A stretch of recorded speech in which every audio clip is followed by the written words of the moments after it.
Don't believe what it says.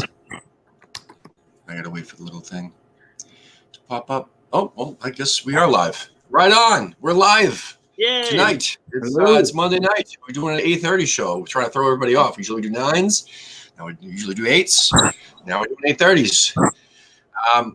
What is that you got in your hand, Kyle? This is the West Hamber Ale, which will be making its debut back at Full Circle Brewing Company in the coming weeks. Just wanted to brag. I was one of the first ones to get it. I'm not gonna lie to you. Don't tell anybody, but it tastes like shit. Just kidding. It's awesome. I love it.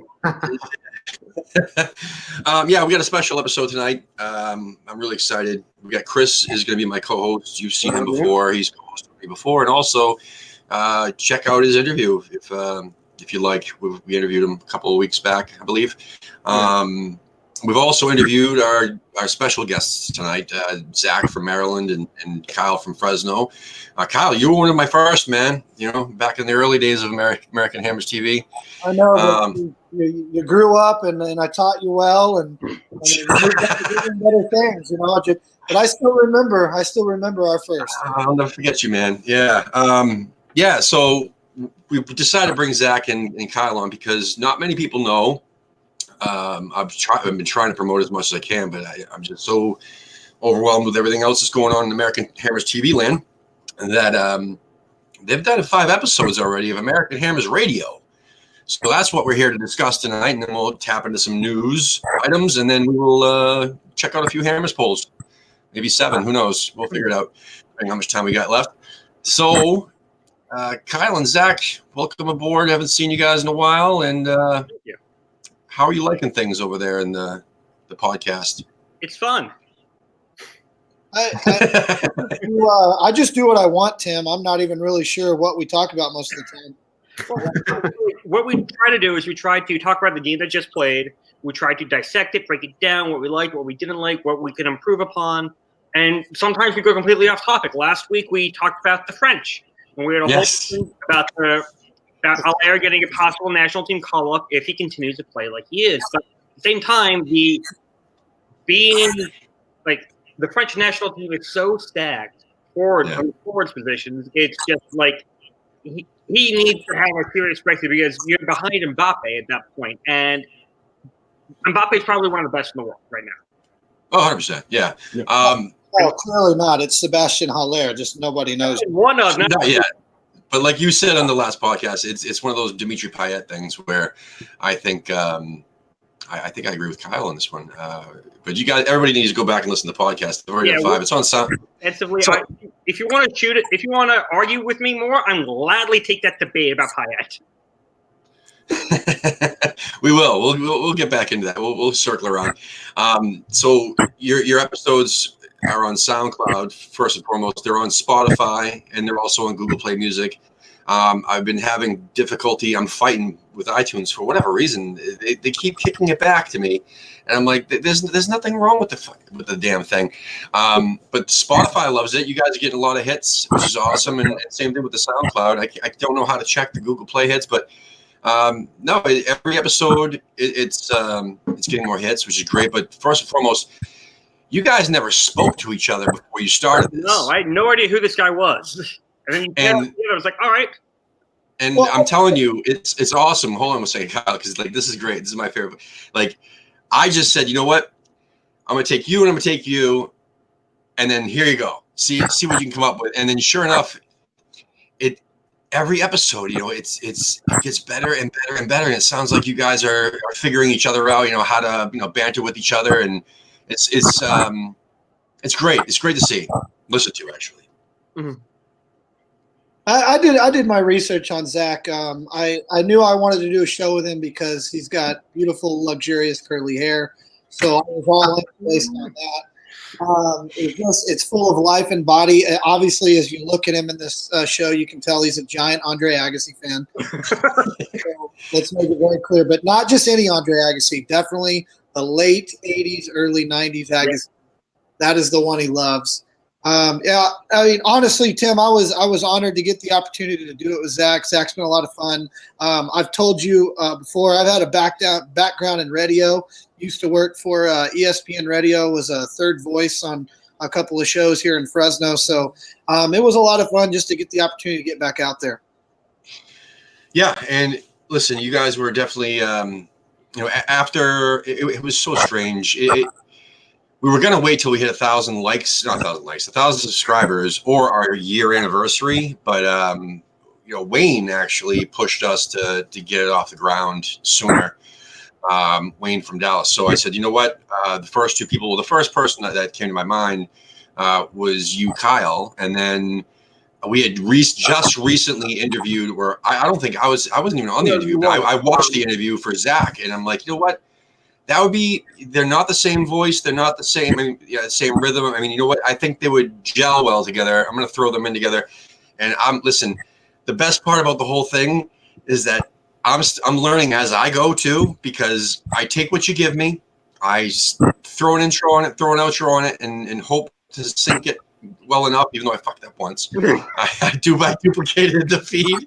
So like 30 minutes in, it starts. You hear it start over again in the background, and then you hear it again start over the background. Anyway, long story short, I'm learning as I go too, but I don't listen to it when you guys give it to me. I just see what you did. I wait to listen to the start point. I throw the intro up to the where you actually start, cut out the rest, and then I listen to it the next morning on my way to work. And I'm like crossing my fingers. I'm like, oh, I hope it's good. I mean, I hope it's good. And sure enough, I'm laughing my ass off on my way to work every time you guys do it. So I appreciate it. I'm very, very happy with what you guys have been doing. It's awesome. So I recommend anybody who wants to listen to it, just check out. It's on SoundCloud, Spotify, and what's the other one? Google Play Music. And sometimes I misspell because I'm in a rush. And it says American Hammers Radio instead of hammers. Like hammer, like guitars. Rock and roll. I don't know. But yeah, so we got a couple of guys in the chat room here. We got this old helmet. Hang on, I give you the descriptions. You should just be able to copy and paste them from the descriptions. Well, I have the last couple times, but the first, Well, what happens is the title is set by default American Hammers Radio, and I just forget sometimes to change it. There was also, I think it was American Hammer Radio one time, and whatever, it's out there, and people who subscribe to it, on Spotify or whatever, they'll get notified when you post new content. And I'm listen, iTunes, fucking let us in. You know what I mean? Like, there's something with iTunes. I have no idea what it is. Do you guys know Steve Dangle at all? No. Steve Dangle is a hockey blogger outside of Toronto. He's a huge Leafs fan. He's been doing YouTube reaction videos about the Leafs the past 10 plus years now. He now works at Sportsnet, actually. He just wrote a book. Anyways, when he first started doing a podcast, he had the hardest way to go with iTunes about getting iTunes to accept his podcast. It took him several months until iTunes finally accepted it. And once they accepted it, they were very delayed in getting all the old episodes up. So process. Yeah, that happened to me too. That happened to me with it was actually Spotify. Spotify took the first episode in seconds. It was awesome, and it was up there. But then it missed the second episode. And then the third episode, and then thereafter, it went up right away, which is awesome. But no, it's telling me that the audio file itself is no good and kicking back. Not the audio file. I'm sorry, the RSS stream from SoundCloud, because I don't have any other host. I'm using SoundCloud. So anyway, what's up there, Kyle? Well, the reason we can't get on iTunes is because it's just like breaking into the top 6. West Ham, we have trouble breaking into the top 6. It's going to be tough for us to get that iTunes thing. We gotta keep getting better, Zach. We got to keep busting our ass, and we gotta make better signings. You know what? I have no other references there, but that's what we got to do. The top 6. Yeah. Either that or fuck them. Either that we don't need them. I guess. I mean, we got your guys are out there. You know what I'm saying? You're on Spotify, SoundCloud, and Google Play. Who needs the iTunes? The iTunes should be paying us for your podcast. One day. That'll be the day. I haven't told you my history, Tim, so that's maybe why I haven't told you. Hey, Chris, have you heard or listened to any of these guys yet, or at least heard their interviews? I have not actually. I struggle watching or listening to podcasts in general. Like you were talking about, like you get to watch or listen to yours on the way to work. Yeah. Every single day, my work and when I go to school, it's 10 minutes down the road, so it's kind of tough for a podcast. And it's and when I'm at home, I'm usually working on homework or doing this. In fact, right now I'm actually procrastinating paper. So there's only 10 good minutes in it, so you could there's only 10 good minutes. That's what we should add in the description. The best 10 minutes. We should give the the timeline for hey, you should just jump to this point. There you go. Yeah. But no, literally, it's awesome. I'll never forget. The French debate that was great. But also That out by the sounds of it. The Watford match, man. Actually, you know what? The funniest part is, hearing your predictions, and then the next week you'd be pleasantly surprised, and hearing the reasons why, and that's awesome. Like you guys really do go in depth, bantering back and forth. You come up with a few different topics each, and it looks like I think this most recent episode, Zach stole all the talking points on one of them. I can't remember which one it was. He's like the rainbow flag. He takes all the damn colors, man. That's good. But it's awesome to listen to. So I hope you guys are having fun doing it, and I hope you continue it. That's the other thing. I'm surprised that you guys are still doing it. I mean, because I don't know what how you guys were feeling about it, because you don't really tell me, other than here it is, like thumbs up, and I'm like, no, it's awesome, guys. Thanks. But no, it's great to hear that we're already on episode 5 and heading into 6. So I appreciate that so much. So I just got to pop in the chat room real quick. We got this old helmet asking if this is about helmets. Maybe depends. Maybe later we'll talk about helmets. Helmets are great helmets. We're talking soccer, not about Antonio Brown. What's happening? No. This is old school hockey, man. Oh, don't bring up Antonio Brown. I'm not in the mood for that today. Chris, are you a Raider fan? Steelers. Oh, Steeler fan. Okay. Yep. Yikes. Sorry, man. Yeah. Should I pull up that GIF with Brady and his rings? Yeah. So we got Jim Stebbins. Ginge is going to be on our Fantasy Premier League show tomorrow night. That's I appreciate you popping in there, brother. Brian Hoffman from Vacaville. He says, he wants some West Ham Braille as well. What else? I know that's pretty much it right now. But let's get into some news, man. So let's get a glimpse of what you guys really are like on the show. So we're gonna bring up a couple of news topics, and you guys can lead the charge, and then we'll tap in after. So, Chris, what do you got for us? So there wasn't too much with it, obviously being the international break. I mean, club news has been kind of light. Yeah. Kind of the thing dominating West Ham news, though, is Declan Rice. Like some of the unfair criticism, I guess he's been getting. But bigger stuff. Last week, he was quoted as saying that he could see himself at a club like Man United. And then just today, he was actually quoted again saying that he could see himself staying at the club as long as Mark Noble has. So, and the only other really thing that I've seen this week or in recent news articles is that Yarmolenko's just been saying how happy he is here at West Ham.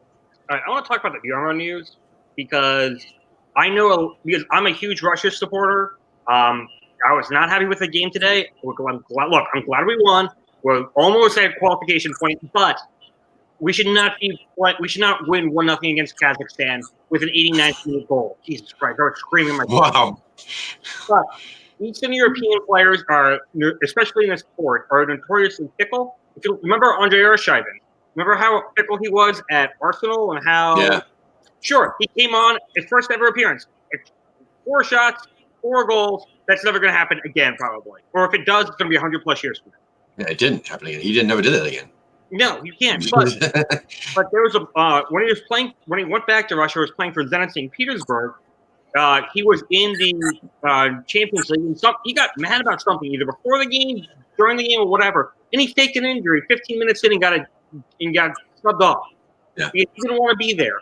And there's a lot of stories like that in Russia. I read a book about Russian soccer last summer, and just how players tend to be like, they tend to pull a Dimitri Payet, like, I don't want to be here. I'm going to sit around and sulk. No different than what Antonio Brown did.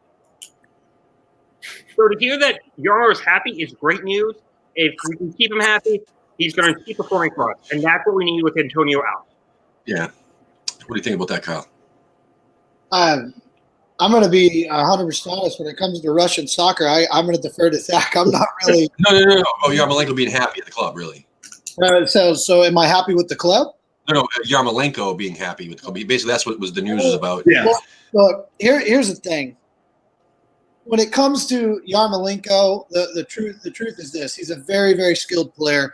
He's going to say things like that. I don't put a lot of things in on those type of comments. You're supposed to say you want to be at the club. Exactly. Yeah. So Yeah.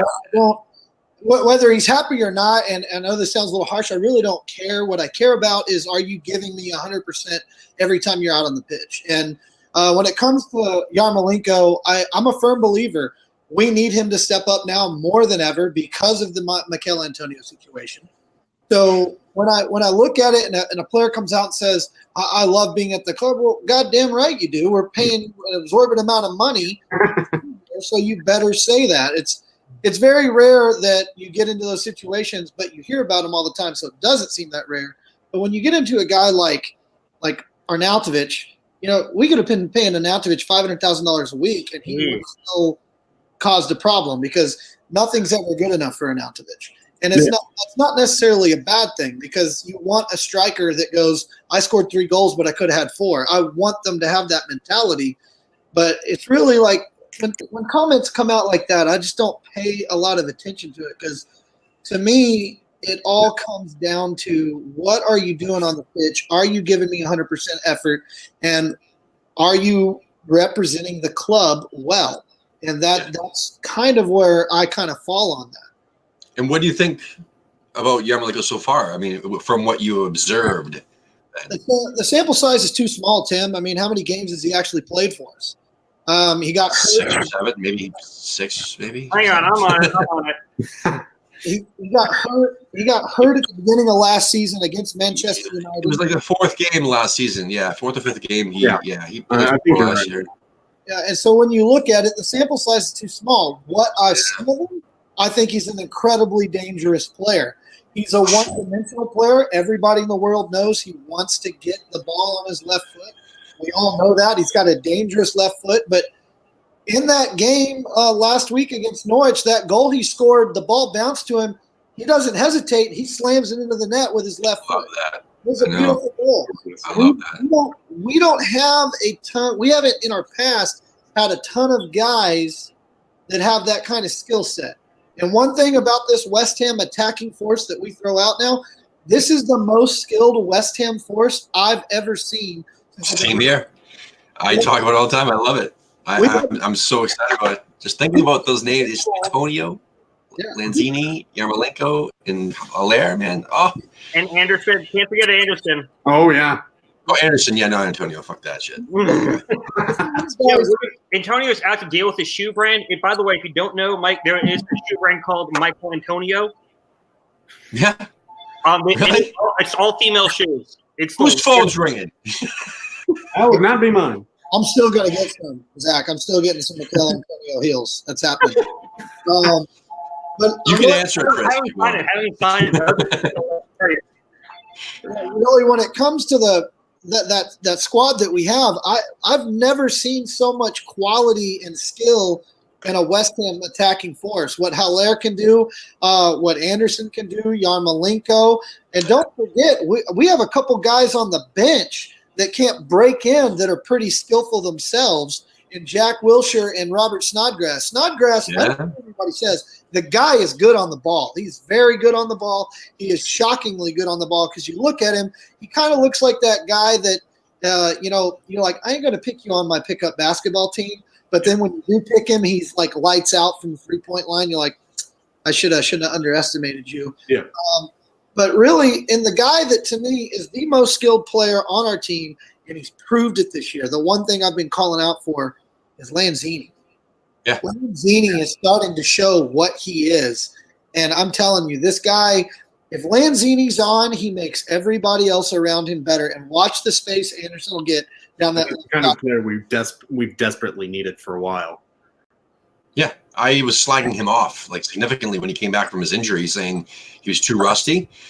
He's not as fantastic. I mean, he's struggling coming back from that injury. He shouldn't have been thrown in so quickly, or at least given that many minutes to begin with when he first came back from his injury, which is a big risk. But it paid off, I guess, if you think about going into this season, because it gave him, he got his ring rust out at the end of last season. But there's left. He proved me wrong. This year, I thought he was just the same thing as Winston Reed. You come back from an injury like that after a long period of time. Same thing with Yarmolenko even. He's never going to be the same, but he's looking the same, man. And Zini's looking the same. Because considering how many guys in any sport get injured for a long stretch of time and don't come back and aren't the same. Look at every MLB pitcher who's gotten Tommy John surgery done. Carson Palmer. When he got John surgery, he's not the same. Brooks Lake, he pulled his groin playing in Switzerland during the NHL lockout. He came back, he was never the same. Just to give you some examples. But to be able to come back from an injury, a significant injury, and be back to almost or at your old self is thrilling. It goes a great deal to our training staff to be able to get players back up to the way. 100%. No, and watching Yarmolenko, give the medical staff the high five after he scored that goal, that was awesome too, because he has been working his ass off. I mean, we don't see what actually goes on in the medical room, or the training room, or the training pitch for that matter, on a regular basis. So, when Yarmolenko was out last year, and same thing with Lanzini. I mean, they want to come back, man. They don't want to sit around, dude. They want to fucking play. They want to be, they want to be seen. They want to be the starting 11, man. You know what I'm saying? So they were working their asses off to come back, and it's looking like they're both. I mean, Yarmolenko's struggling because he always looks like he's fucking run a marathon. He's always just he's drenched and gutted, man. I mean, he's ready to take a nap.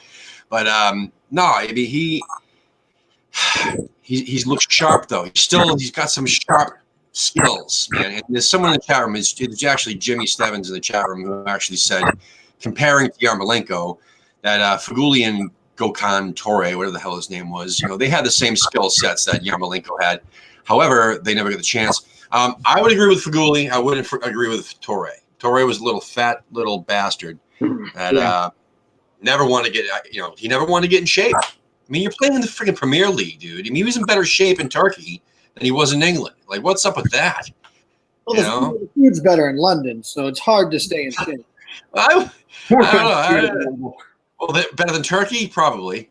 Well, yeah. What are they eating there? Like bark off trees? I mean, God. You eat a full Thanksgiving meal before games. Don't you know that? Come on, people. Yeah. But Stefan Faguli, man, he had that, dude. He had that skill. Yeah. Did he have the overall ability as a player? I mean, did he have the athleticism to match his class skill? Maybe not. I don't know. He's doing all right. That's right. I'll say Faguli was a talented player, but he's nowhere near the level of Anderson, Lanzini, Yarmolenko. He's still a step down from them. Now, at the time, he was a couple steps up from what we had, but he was nowhere near what we're throwing. If he was on our team now, he wouldn't start either. No, but he would be a solid bench player. And I'd take him on the bench today. Absolutely. I would take him last year over Obiang. Who would you give up on the bench to put Faguli on? I wouldn't give up Snodgrass, and no offense, Snodgrass has won me over. I think Snodgrass is a very underrated player. You're preaching to the choir, man. I want to make a point. I agree with you, Snodgrass. Andre Ayew. I don't think he ever got a fair shake at West Ham. His injury early on. I would agree with you. I agree with you on that as well. He found the net, man. Well, it's just he found the net. Just but I don't think he ever got the chance to show what a creative mindset he really is. Look at his coming up in Pele, for crying out loud. One of the best African players ever. I actually have his Pro Star, by the way. That cost me a lot of money. And a green jersey of his. But when he was down in Marseille, he showed a ton of creativity with Andre Paginiak and Dimitri Payet. We talked about Payet in his last season of Marseille on our last podcast, so go listen to that if you haven't. But Nice little plug. I like it. yes, you got. That's awesome. I love it. He was a very creative player with Marseille, and he opened up the pitch for literally everyone else on the wing, playing back behind Gignac, and he could do whatever he wanted to on most nights. Now, of course, when you're playing Paris Saint-Germain, that was another story, and I'm not going to get into the whole Paris Saint-Germain issue, but he was very creative, and I don't think putting him on the wing was the right spot. We should have put him in where Lanzini was, and right behind a Naratovic or Chicharito, and go from there, because that's where his creativity stems from. I just don't think that we knew how to use him properly, and that's part of the reason why we had to let him go. Zach just admitted there's a problem with PSG, and that includes France. So I want everybody to note he doesn't like France either. No. I'm not going to. This is not the time nor place. You already admitted it, Zach. You already admitted it. Yeah, there's a problem with Paris Saint-Germain. It's the same reason why there's a town in outside of Frankfurt that's having a recall election of their mayor. Look that story up. I heard it on the radio today. Well, we'll go up there. I will look that up. Anyways. Where'd it go? And yes, Jim. And yes, Jim, Yara did play 12 games. And now Clash. Whoever hit that comment, I love you. No, that's our banners. We have banners by default, and Lee, our original co-host, he tends to talk about France a lot in his time in France, and French this, French that, and PSG. He won't say PSG. He actually has to say PSG. So whenever that happens, we have to put the drink banner on, or when I mention James Tompkins, so drink. But also, Wayne got so upset with that he said, you know what? I got one for next time Lee says something about France. So I could probably teach a class about French football if I really wanted to. Thank God. I look at the demographic, the analytics all the time on this, just to figure out where our viewers are coming from, subscribers, etc. And not one's from France, so I guess we're good. I guess we're okay. I'll just leave that up. So most French people do not speak English well, if at all. If you do find a French person who speaks English well, that's a shocker. They're probably someone in the media. But also on on French radio, they have laws that say you have to have French musicians be 70% of your programming between certain hours. Really? And they've had this on the books since radio was invented. It's to promote French culture, to promote within the country. They don't want to be listening to Beyonce or Ariana Grande or Nicki Minaj every single time. Very interesting. In London or Germany or Italy, they want you to hear real French or somebody who speaks in French. You have so much information, man. And you get these tidbits on the show too. If you guys tune into American Amateur Radio from time to time, some interesting facts. But I did not know that. That's trivia. Anyone around the DMV needs more trivia, mate? Call me. There was something else I wanted to on that note that we wanted to discuss on the not the Yarmolenko thing, but let's just get into Declan Rice. Fuck it. Let's just say that. So basically, I love Declan. I don't want Declan to leave, but I've said on the show multiple times that I'd say 2-3 years, he's gone.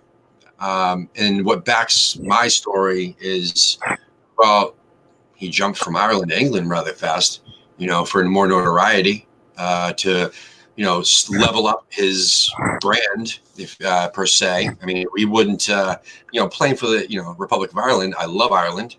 I'm not saying anything bad about Ireland, but the football club itself, I don't know, man. Obviously, it's better for your bank and everything else to, as a young athlete, to be playing for England than Ireland. If you can afford to make the jump, if you're lucky enough to be able to do it, yes. People's arguments online today, on Twitter especially, were saying, about his move to, Man U, Declan's, was that no, he just signed a contract with us, a long-term deal. And you guys know what that means, though, right? I mean, that doesn't mean shit. Yeah. Not in this day and age. James Tompkins, which I'll have to pull up the drink thing again. I just everybody drink. The last season at the Bull Inn, he signed a deal which would have kept him until the end of next season with West Ham. He signed a deal till 2020.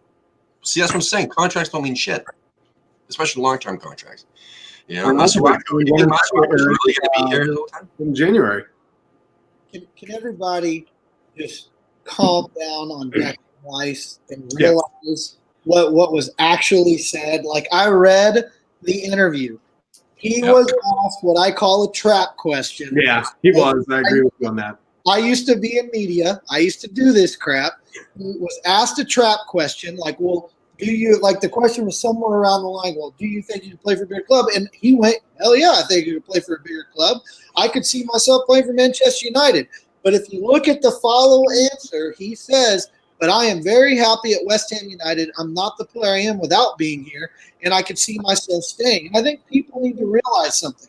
You cannot take a microcosm of a conversation, one part, all right? And I call it the preacher. It's the preacher flaw. You go to a church and you read the Bible, you can take one verse out of the Bible and manipulate it and make it mean anything. And you remember Matthew 19:19. But you can't take one little part of an interview and sit there and say, well, he wants to go to Man United. Here's the truth. Declan Rice is a great player. And just like you said, contracts don't mean shit. So here's the truth. Declan's very happy suiting up for us right now. I'm going to cherish every second we got it. 100%. I hope he stays forever. But the Correct. thing is, I'm not going to fault him if he ever leaves us for somewhere. I just hope when he does leave us, if that happens, I hope it's for Barcelona, Real Madrid. I hope it's nobody in the Premier League. Exactly. Yeah. Mike was with Bayern Munich, to be quite honest. And I hope it's for a couple $100 million.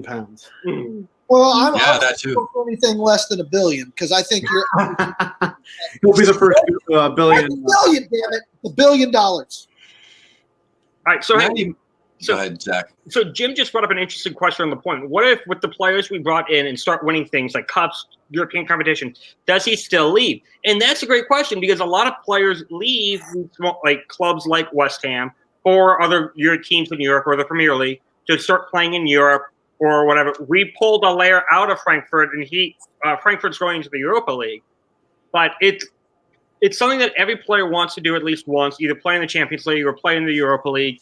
And if we can start making the Europa League, even the qualifying rounds, if we can get back to playing in the qualifying rounds, I think we're going to get more people happier to stay longer with us, and people and players are going to be like, and if we can make the group stage, have we ever been? When was the last time we made the group stage? By the way, I don't think we have. Fucking goo. Fucking Romania. But if we start making the group stages, then we're going to get a whole different slew of players, who are disgruntled at their clubs. Who's like, yeah, I want to play at West Ham. Yeah. Not just like, oh, I want to play at Chelsea and sit on the bench for 20 million euros. 20 million. And it will, though. It will, because that's the whole thing is people say that, well, no, the Manchester United and the Chelsea, all these bigger clubs, the Liverpools and the so on, Manchester Cities and so on. Why would they, even if West Ham was in these European competitions, what does it matter? Well, because of our fan base. I mean, the players that play on the pitch and feel and see the atmosphere that we bring or our supporters bring, it's a lot more, I guess, more passionate than these other, glory hunting, cock sucking assholes at these other clubs. Translation: Tottenham. Well, yeah, that's why I say cock. But yeah, fuck, I can't even say that word. I can't say their name. I just can't. Sorry, I won't. Team up north. Spuds. I can say Spuds. I'm a Buckeye fan, so I'm used to that saying as well. You're what? I'm a Ohio State fan, so I'm used to this. Okay. The Ohio State? Team up north. The Ohio State. Hell yeah. I just want to say this to Jim. If we start winning European Cups and it's consistent is the key word, consistent. I'm going to chime in that as well. Yeah, I don't think he leaves, but I'm going to tell you the truth, Jim. Like, if we qualify and then get knocked out by a bunch of Romanian farmers again, he's going to leave. It's It's going to happen. The problem with West Ham has always been this since I've been a fan, and I'm not going to sit there and speak I'm not a long-term fan. I started rooting for them when they were relegated. So the point is, with West Ham United, we have a good year and then we're down 3 years. Then we have a good year and we're down 3 years. So the thing is with West Ham United is it's got to start being consistent. Why do we move into the stadium? Because we felt we were going to be a first-class club, first-class stadium, first-class players playing first-class football. That was what we were told. But the truth is right now we're still in the building blocks. And I've said it on the podcast and I've said it and I'll say it again. You have to trust the process. Pellegrini's got a plan. We've got it going. And look, if we end up selling Declan Rice for 85 million pounds to somebody, well, as long as we turn that 85 million pounds into some good product, some good players in return, then I'm all for it. Because no offense to any player that we have except Mark Noble. He's the only exception to this. But I'm more concerned with the club than any player that's wearing our jersey right now. I want our club to be great versus any player that we have suiting out for us. Yeah, definitely. I think that Mark Noble. Mark, never leave us. When he hangs it up. Yeah. I think that if Declan, were to leave, say January, like it's not going to happen. But if he were, like they're saying in the paper talk, blah blah blah, he'd have to go to a club that was playing European competition because he won't get minutes at any other, big time club that can afford him. Their level of class. I mean, he's going to be a top class, upper echelon, superstar player in 2 to 3 years, but he's not that right now. He's a very, very good player. Is he elite? I mean, sometimes he can be. He shows glimpses of it, but that's what I'm saying. I mean, but he's not there yet. His best years are not here. His best years are in the future, man. So if he's going to go to a big time club, I guarantee you they got some upper echelon players in his position already. So unless they have European competitions to play for, he's probably not going to see much playing time. But if you're making that much money, because if he goes to a bigger club, they're going to pay him a lot more money. If that's what he's looking for, that's what he's looking for. But if he's looking for trophies, whatever. I think whatever. We have a good shot at winning one this year. And now to your point, Kyle, about the level of class that we're promised, and that it's I wouldn't say baby steps, it's stages, like you said. Yeah, our attack is there. I think our attack is elite. I think we have, we've invested finally. But we made a smart investment in Lanzini a few years ago, obviously. Yep. But Allaire and Anderson, brilliant money, and same thing with Yarmolenko. I think he's going to show that as the season goes on because the players are starting to gel. The players are playing better every single match, and then as they play better, Yarmolenko will play better too. And I think that's what we need. So anyway, I mean, it'll show that top four right there. Jesus, man, one of the best in the league. Got to be one of the top four in the league. Attack, 100%. Right? The possibilities are endless with them. It's just our defense sucks. That's all. I like our attack more than Manchester United. I'll tell you that right now. I like our front four better than what Man U can throw at you. I think we're West Ham United. It's kind of a reverse way I would have built the club. I totally understand what Pellegrini's doing. He's surefying the attack. He's perfectly okay winning this year, 3-2, 4-3. I think the midfield pieces, believe it or not, in my opinion, are there. The problem is one of those midfield pieces, Mark Noble, who to me is a surefire starter and has to play every week. Mark Noble is aging, and how many years we got left with him? 2 at best, maybe. So I think that, we have Declan Rice, but I think our midfield pieces are there right now. I like what we can throw, but I'm going to tell you, the problem is this, and we've had this debate back and forth, and this is kind of what I would like to bring up and get into when we wrap this part up before we get off here is our defense. Look, I know Diop's a player, and I love him, but whoever's going to partner with him has to be consistent. I don't think Ogbonna's the answer, And there's something going on with Balbuena. There's something going on between Pellegrini and Balbuena because I don't understand why he's been dropped. But that's where it's killing us because our center backs, we don't have a solid partnership there. I think we figured out the wings. I think it's clearly Fredericks and Masuaku.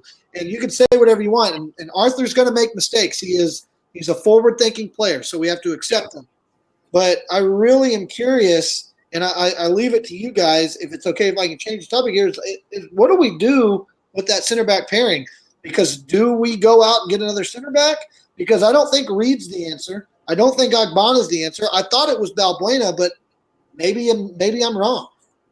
Well, Chris, I want to let you take this before I jump in on it. I don't know. That really is a tough one. I can't even think of an answer really, because we've seen what Balbuena can do. I just don't know if it's a lack of confidence or if he's fallen off or what it is. I mean, we picked up that kid Cardoso, was it? Cardoso. The Portuguese kid is supposed to be pretty good. He's a kid though. Yeah, I don't know. Yeah, he hasn't really played at that level either. I don't know. I mean, well, not that did Ben Johnson before we threw him in there either, but I don't know. Johnson. Maybe it wouldn't hurt to throw him in against like Burnley or something. Like I'd almost say give him a shot in one of these maybe a lesser cup game or something. I think you're right though. We don't have any other options really. Because I mean, we've seen what we've been dealt already this season. Unless Winston Reed can have some magical comeback, and I don't see that happening. He needs Vegemite. Yeah. He's lacking Vegemite. Yeah, it's funny though. I doubted Lanzini on his comeback from that, it's nasty injury, and I doubted Yarmolenko as well. 2 years. Listen, everybody who watches this show knows how much I love Reed. All right, my window's open. So when I'm actually defending the guy for once, saying that as long as he's not playing against Martial at the Bowl-In, the last game of the season, giving up those 2 goals that almost lost us the game. Besides that, he did get the winner, good for him. But anyway, no, listen, he's definitely helped us out in the past, blah, blah, blah, but that's a nasty injury, and he's taking his time, which is a really good sign. Yeah. Because he's making sure that he's ready before he comes back, or it could be just the opposite of what I'm saying. It could be maybe he's just too fucking scared, just like I thought Yarmolenko would be. I thought Yarmolenko would be like, super focused on re-injuring himself. It doesn't look like that because he's throwing himself out there. He's backtracking sometimes. He's making tackles, But I don't know. I hope. I really don't like saying bad things about players. Whenever I say bad things about West Ham players, it's usually because I want them to be better. Like when I bitch about Fredericks and Antonio all the time, it's because I think that they could be better and they should be better. Not that I don't like them personally. Anyway, I hope Reed comes back. But what we should do. Oh, hang on. Let me Bring back James Tompkins. I think it's too early in the season to say that this is how we're going to go forward because it's a long season. It's only just the very beginning of September. We still got a bunch of games left, and we still got a bunch of time. Something could happen. I don't know. Someone could find their form again. We could be like, this is the guy. Yeah, you're right. You're right. Or someone could be like, oh, crap. What do we do? The house is on fire. Got to save one person. What do we do? Yeah. But at the same time, if we do not improve by January, we definitely need to look at signing somebody and bringing somebody in to be a center back. Yeah, I agree with you there. If they're not looking for that already, then I mean, what are you doing? They got to be looking for something already for January. They got to be planning. Dude, there was so many smoke screens over the summer. They had us looking one way, thinking one way, and sure enough, I mean, they pulled out some really good signings this summer. Who knows? They could be doing that. Either that or they know something we don't about Balbuena. But I thought that Balbuena was the answer. He did look great when he was paired up against Diop. Kyle, go ahead. Balbuena is the answer. Like he's the fucking general, dude. Like put him out there. I don't know what the issue is. I don't know if he pissed off Pellegrini. I don't know what's happened. But to me, I'm telling you now, I believe Balbuena is the answer. And the reason I say that is because Diop makes fewer mistakes when Balbuena is next to him because Balbuena is a general and he will dictate what to happen. Now Balbuena, he's got a mistake in him too, and I totally understand that. But the more I watch Ogbonna play, the more scared I am. I mean, I don't know how many times it's like he falls asleep and people just run by him. He lets runners go more than anybody. It's terrifying. And Diop is a young, impressionable center back. I want the guy next to him to be a fucking general. And that is Balbuena. And I'm sorry. If people disagree with me, I respect that. But from what I saw of Balbuena last year, from the way he plays and anything, like I refuse to sit there and believe that this is not the guy. I refuse to believe it. I think Balbuena is the answer.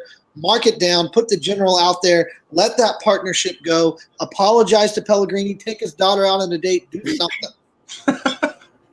All right, we're gonna get into Hammers polls because we only got like about 10 minutes left or so before I start yapping about our selling stuff like shirts and scarves. Anyway, so the first question, which you guys have touched on quite a bit on all of your episodes, really, is it's about VAR. Has VAR improved the game so far this season?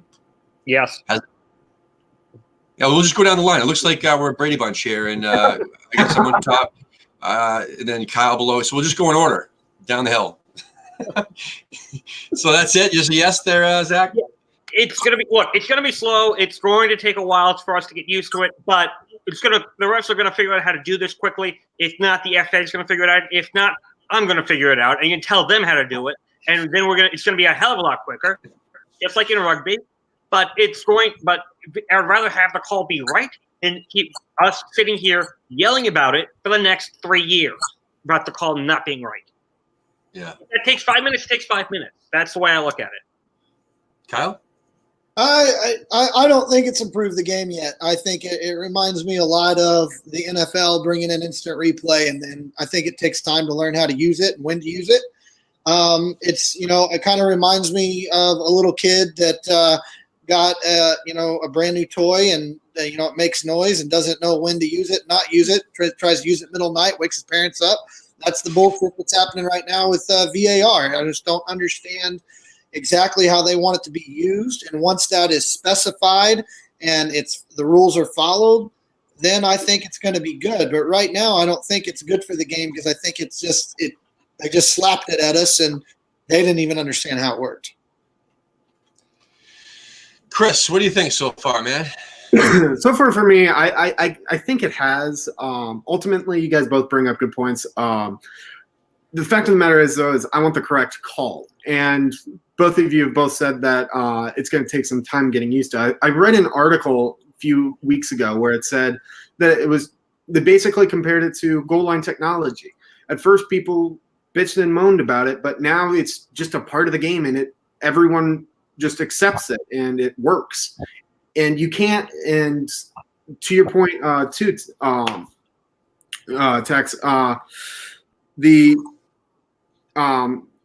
trying to figure out how it works, you're not going to be able to do that unless it's implemented. So I think so far it's had its growing pain. It's going to have its growing pains, but I think overall it has improved the game for me.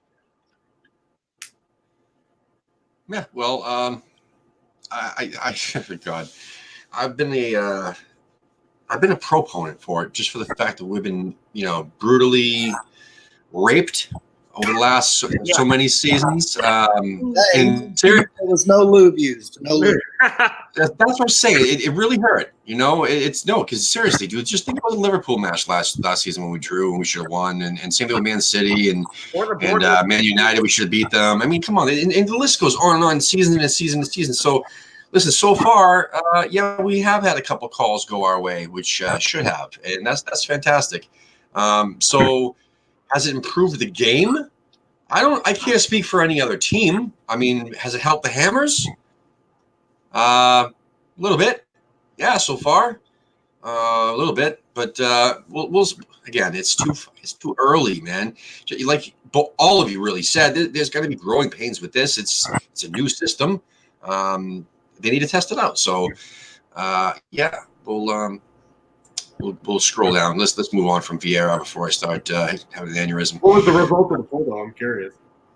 Oh yeah, let's see. So has it improved the game? I'll say yes. See what happens. Wow, 75% said no. But again, it's only 83 votes. Literally, this just came up 4 hours ago.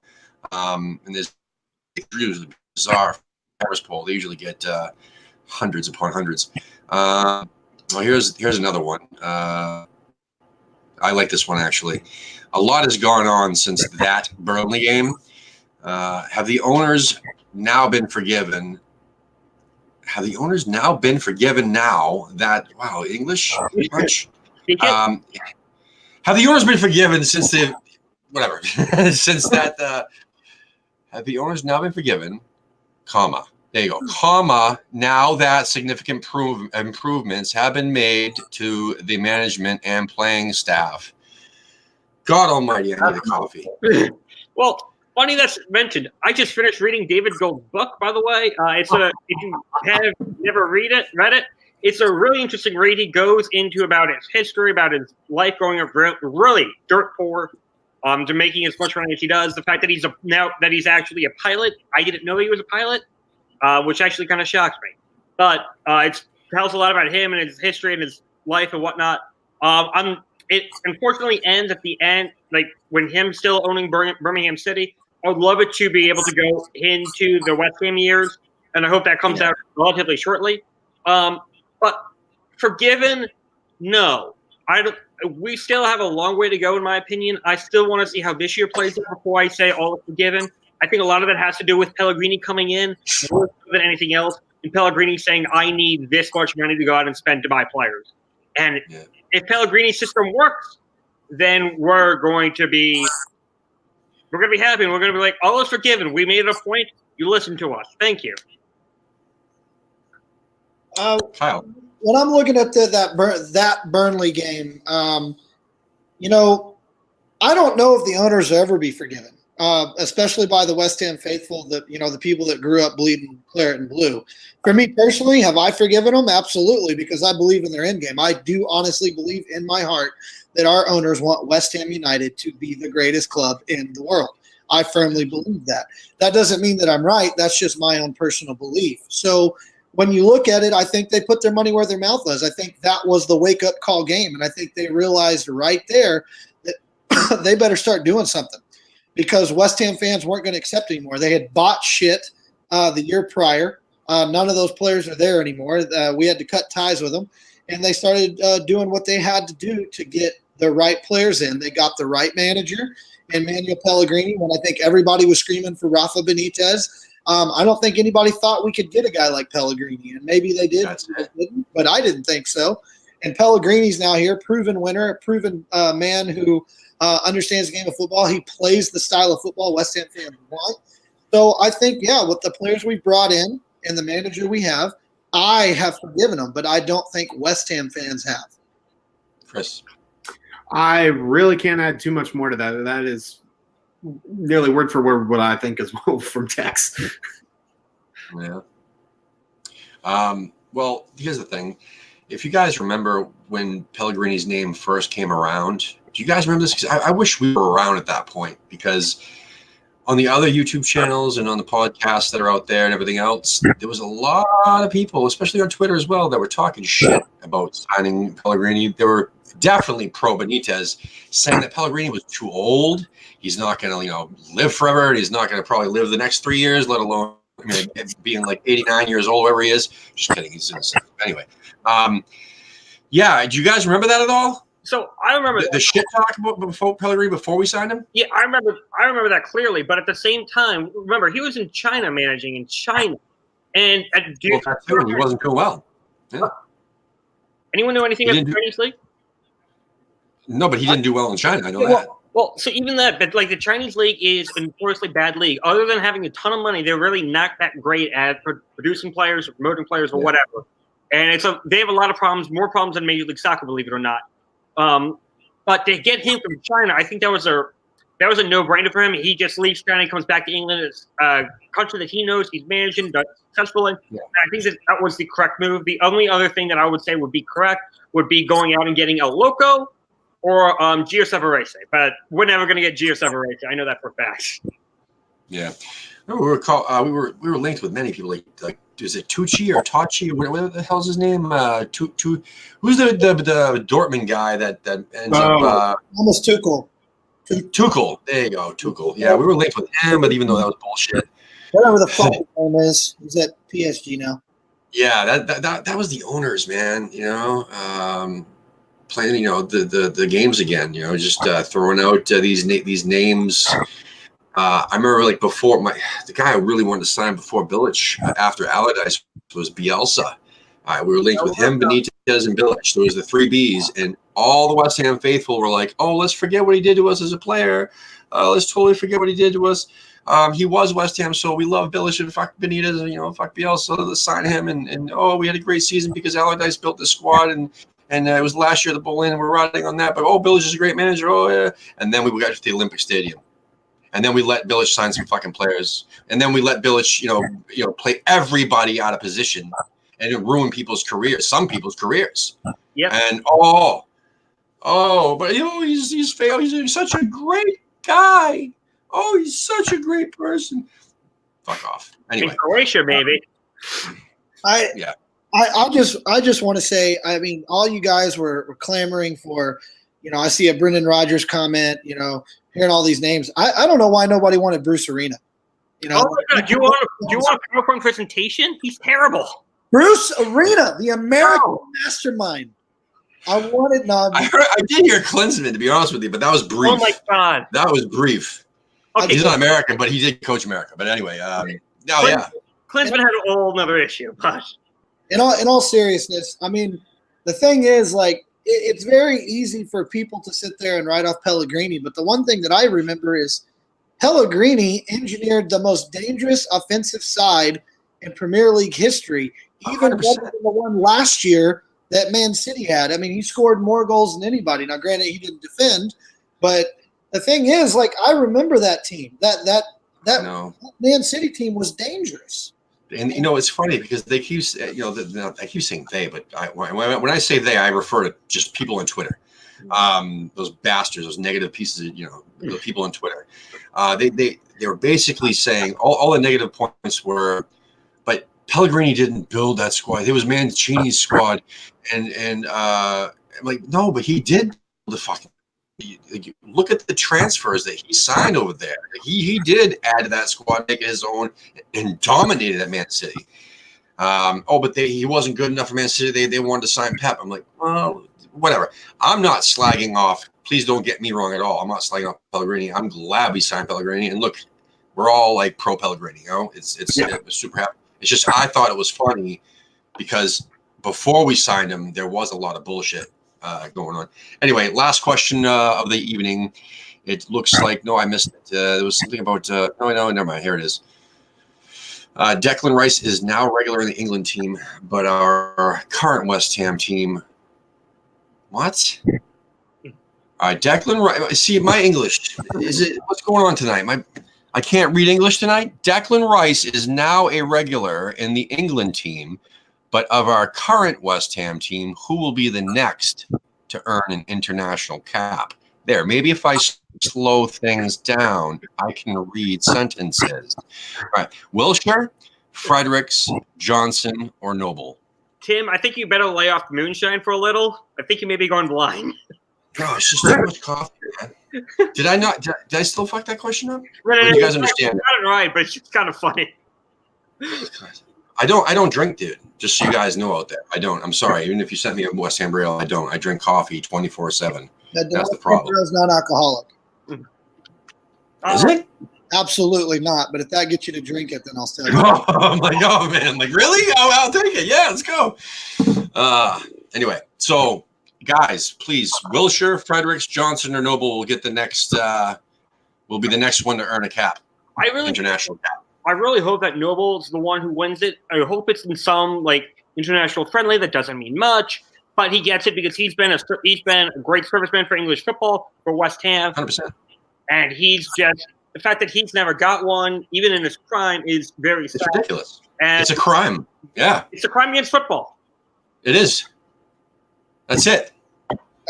Who do we gotta kill here? I mean, seriously, like, it's ridiculous. And there was talk that he even thought about playing for Ireland just to get a friggin' cap, but he has too much pride in his country that he wouldn't do that. He wants to either England or nothing. So anyway, Kyle, what do you think? The guy that should get it is Mark Noble, and I mean I don't think anybody is really going to disagree with that on this panel here. Mark Noble's the guy that deserves it. He is the most underappreciated West Ham player I've ever seen.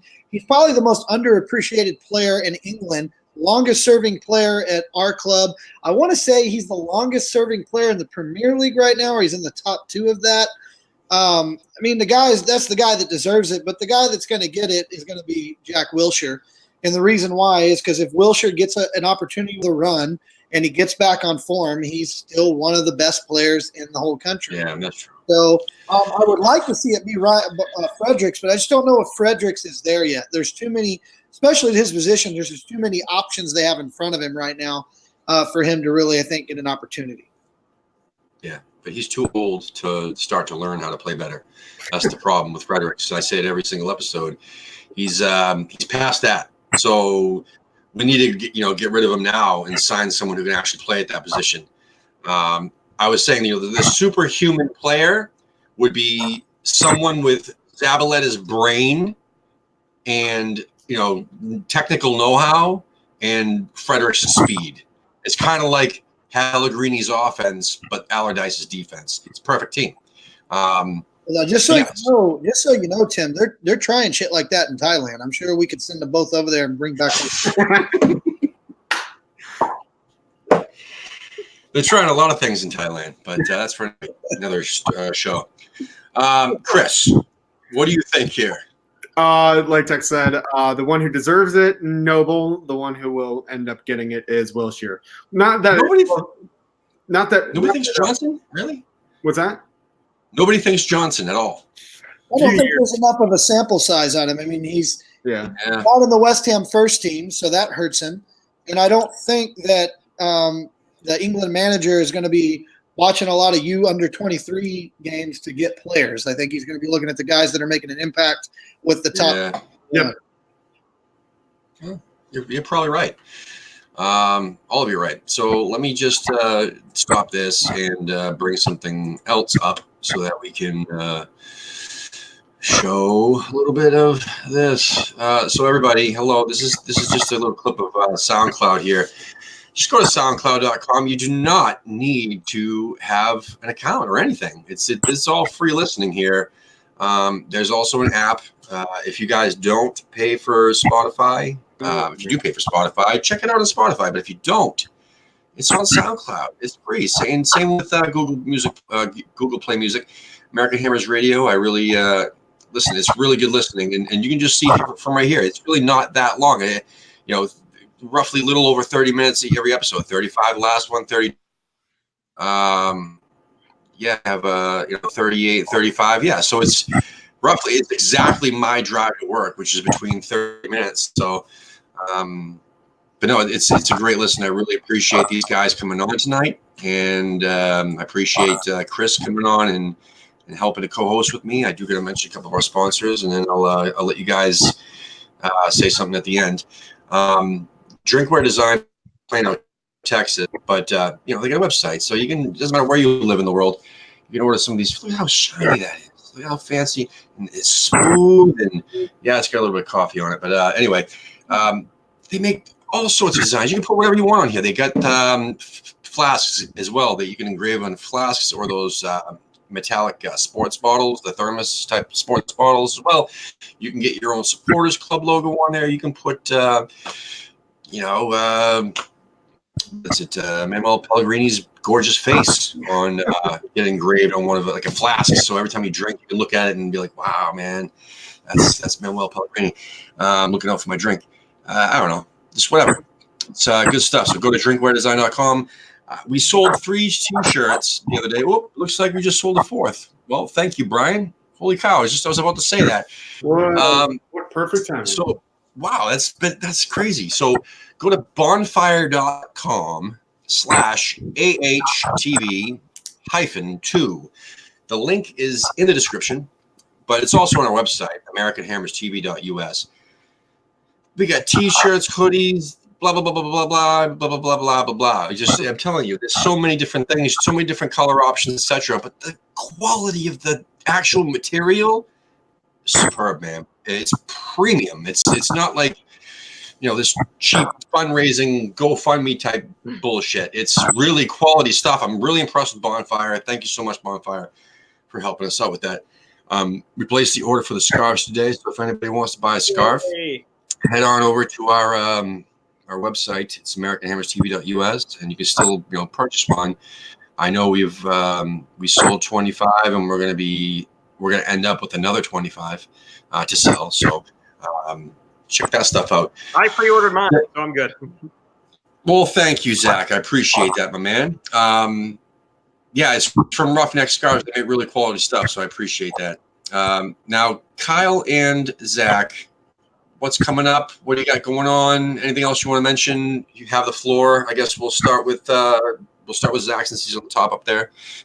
Coming up on the podcast? Or whatever. Just come up. What's coming up, man? What's happening, bro? Well, so a good friend of mine's actually Maxim Magazine is having a cover girl contest. Yeah, I know, Kyle. A friend of mine's actually in the running for it, and she's really good friend. She really wants this. So if you go on my Instagram page, it's at WikiPuff88, WIKIPUFF 88. The link is in my description. To vote for her, you can vote every day, and then you can make a money donation. The money goes to Wounded Warriors Housing Project to help give houses to wounded warriors. It's a great cause.